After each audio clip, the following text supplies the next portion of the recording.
રસોડામાં વપરાતી સામાન્ય વસ્તુઓનો સ્માર્ટ ઉપયોગ કરીને તમે માત્ર સમય જ નહીં પણ પૈસાની પણ ઘણી બચત કરી શકો છો.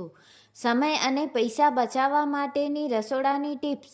ખાવાનો સોડા. મોંઘા ક્લીનર ખરીદવાને બદલે ખાવાનો સોડા અને લીંબુનો ઉપયોગ કરીને ગેસ સ્ટવ, ઓવન કે સિંકને ચમકાવી શકાય છે. તે વાસણોમાંથી સીધી ડાઘ કાઢવામાં પણ શ્રેષ્ઠ છે.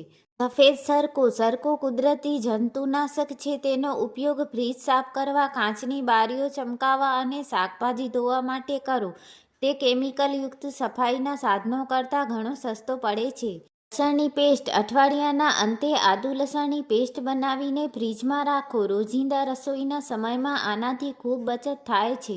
બચેલા શાકભાજીનું સૂપ કે સ્ટોક. શાકભાજીની છાલ કે નકામી દાંડીઓને ફેંકવાને બદલે તેને ઉકાળીને વેજીટેબલ સ્ટોક બનાવી લો. આનો ઉપયોગ સૂપ કે દાળમાં કરવાથી બહારના મોંઘા સ્ટોક ક્યુબ્સની જરૂર નહીં પડે. લીંબુના ફોતરા.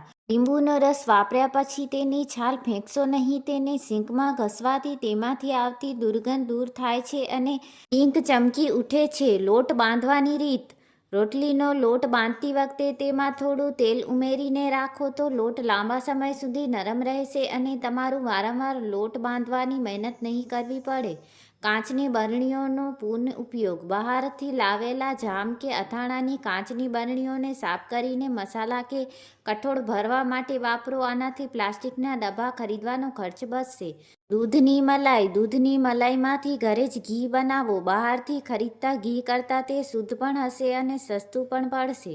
ચોખાનું પાણી. ભાત રાંધ્યા પછી વધેલું પાણી ફેંકવાને બદલે તેને ઠંડુ કરીને છોડમાં નાખો.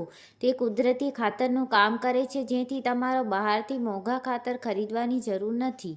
Green tea bags. વપરાયેલી ગ્રીન ટી બેગ્સને ફ્રીજમાં મૂકીને આંખો પર મૂકવાથી સોજા ઉતરે છે અથવા તેને છોડના કુંડામાં ખાતર તરીકે પણ વાપરી શકાય છે. Pro tip.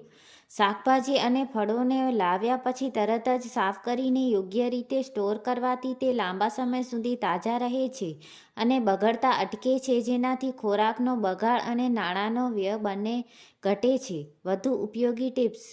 ડુંગળી અને બટાકાનું સ્ટોરેજ. ડુંગળી અને બટેકાને હંમેશા અલગ અલગ રાખો. જો તેમને સાથે રાખવામાં આવે તો તે ઝડપથી બગડી શકે છે. તેમને સૂકી અને અંધારી જગ્યાએ રાખવાથી તે લાંબા સમય સુધી સારા રહે છે. ગ્રીન્સ. લીલા શાકભાજી સાચવવાની રીત. કોથમીર, ફુદીનો કે પાલકને સાફ કરીને તેના મૂળ કાપી લો. એક પ્લાસ્ટિકની થેલીમાં કે એરટાઇટ ડબ્બામાં ટીશ્યુ પેપર મૂકીને શાકભાજી રાખો. તે 7 થી 10 દિવસ સુધી તાજા રહેશે. મસાલા લાંબો સમય તાજા રાખવા. મસાલાના ડબ્બામાં થોડા ચોખાના દાણા એક પોટલીમાં બાંધીને મૂકી દો. આનાથી ચોમાસામાં પણ મસાલા ભેજવાળા નહીં થાય અને લાંબા સમય સુધી સારા રહેશે. દાળ, કઠોળમાં જીવાતથી બચાવ. દાળ કે કઠોળના ડબ્બામાં તમાલપત્ર અથવા લસણની કળીઓ મૂકી રાખવાથી તેમાં જીવાત પડતી નથી. આ રીતે બગડતા અનાજને બચાવી શકાય છે. કઠોળને જલ્દી રાંધવા. કઠોળને રાંધવાના 2 થી 3 કલાક પહેલાં ગરમ પાણીમાં પલાળી દો. આનાથી તે જલ્દી બફાઈ જશે અને ગેસની પણ બચત થશે. ઘીના ડબ્બાનો ઉપયોગ. જ્યારે ઘીનો ડબ્બો ખાલી થવા આવે ત્યારે તેમાં થોડો લોટ કે ગરમ દૂધ નાખીને હલાવી લો. આ વધેલા ઘીનો ઉપયોગ રોટલીના લોટમાં કે ચા બનાવવામાં કરી શકાય છે. આદુને લાંબો સમય સાચવવું. આદુને છાલ ઉતાર્યા વગર રેતીમાં અથવા એરટાઇટ ડબ્બામાં પેપર નેપકિન સાથે રાખો. તે મહિનાઓ સુધી સુકાશે નહીં. ટમેટાની પ્યુરી. જ્યારે ટમેટાં સસ્તા હોય ત્યારે તેની પ્યુરી બનાવીને આઈસ ટ્રેમાં જમાવી લો. જ્યારે ટમેટાના ભાવ વધે ત્યારે આ ફ્રોઝન ટ્યુબ્સનો ઉપયોગ રસોઈમાં કરી શકાય છે. લીંબુનો રસ. જો લીંબુ સુકાઈ ગયા હોય તો તેને થોડીવાર ગરમ પાણીમાં મૂકો. તેનાથી તેમાંથી વધુ રસ નીકળશે. બચેલી રોટલીનો નાસ્તો. બચેલી રોટલીમાંથી મસાલા રોટલી, લાડુ કે ચિપ્સ બનાવીને ટેસ્ટી નાસ્તો બનાવી શકાય છે, જેથી ખોરાકનો બગાડ પણ ન થાય. તમારા રસોડામાં ખોરાકનો બગાડ ઘટાડવા માટે આમાંથી કઈ પદ્ધતિ તમે સૌથી વધુ વાપરો છો તે કમેન્ટમાં જરૂર બતાવજો.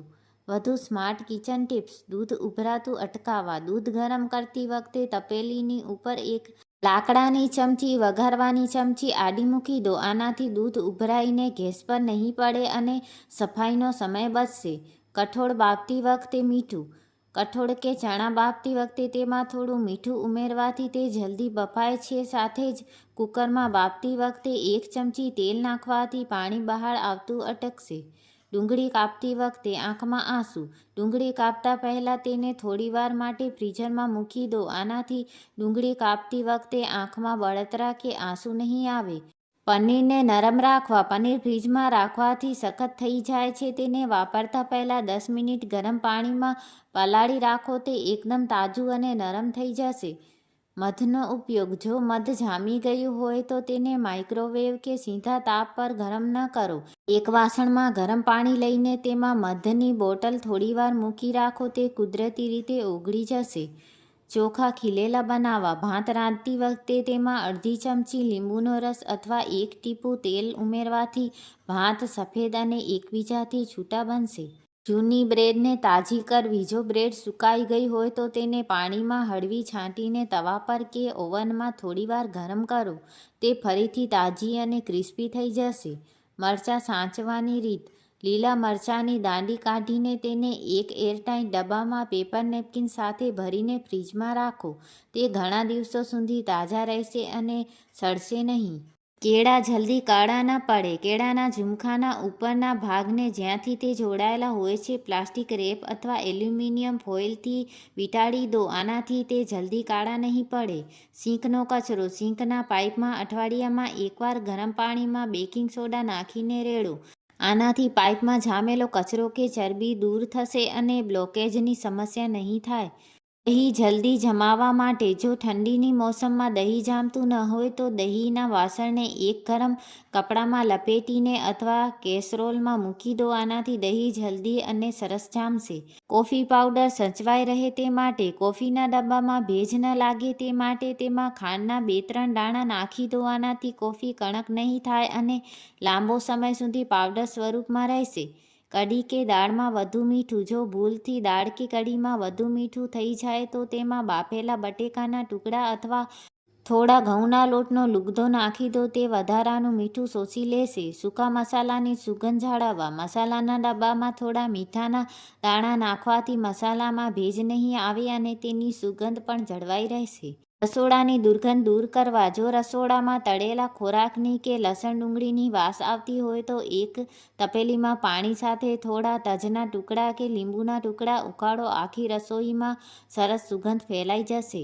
સ્ટેનર. ઘરણી સાફ કરવી. ચાની ઘરણી કે લોટની ઘરણી સાફ કરવા માટે તેને ગેસ પર થોડીવાર ગરમ કરો અને પછી બ્રશથી ઘસો. જમા થયેલા બધા કચરા સરળતાથી નીકળી જશે. તેલના ડબ્બાને ચીકણા થતાં અટકાવવા. તેલના ડબ્બાની નીચે એક જૂનું કપડું કે ટીશ્યુ પેપર મૂકો. આનાથી તેલના ટીપાં ઓટલા પર નહીં પડે અને ડબ્બો પણ ચોખ્ખો રહેશે. કેરી કે ફળોને જલ્દી પકાવવા. જો કેરી કે અન્ય ફળો કાચા હોય તો તેને ડબ્બામાં ચોખાની વચ્ચે દબાવીને રાખો. તે ખૂબ જ ઝડપથી પાકી જશે.